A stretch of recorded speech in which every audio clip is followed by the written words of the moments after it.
So, Dr. Temple, how did you learn about MetPro? Kind of what piqued your interest to come and work with Coach Ryan and the folks here at MetPro? I had been listening to the Marathon Training Academy podcast for a while.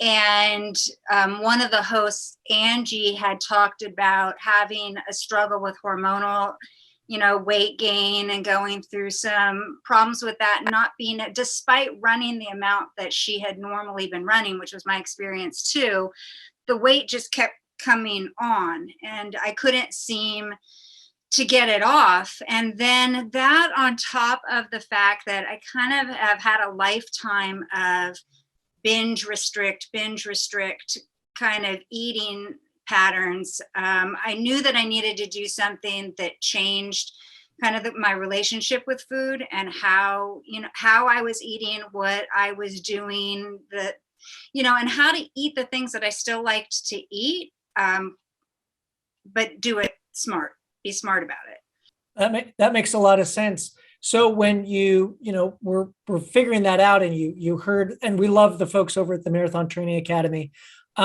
what were some of those specific goals? Was it specifically just to kind of change that relationship with food, or did you have any sort of athletic goals at that time?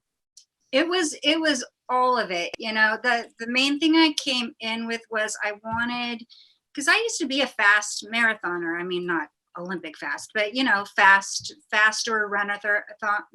I'm a Boston qualifier and I've run Boston a few times, and I had just gotten slow and it was really upsetting to me. And I wanted to up my performance. I wanted to feel good. I wanted to get the joy back in my running and have it not be such a drag all the time, because I just didn't feel good.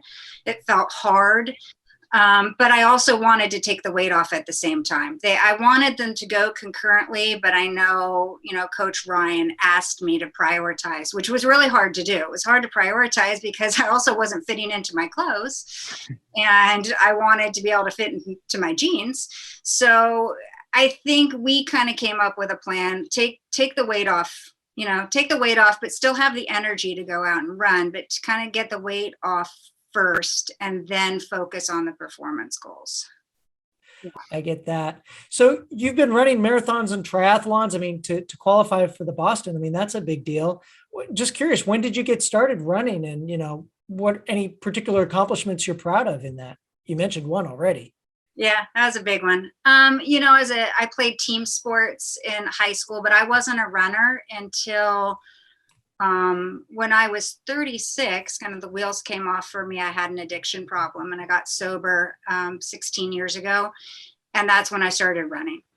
So I had run off and on just to kind of keep the weight down before that, but I really started focusing hard on it once I got sober. And then it just so happened, I guess I had a little natural aptitude for it. So my first marathon, I actually qualified for Boston, and it was a shock to me and everybody else. But I didn't get in that year because the qualifying time was a little lower than what I actually had run. So I made it a mission to continue to qualify after that.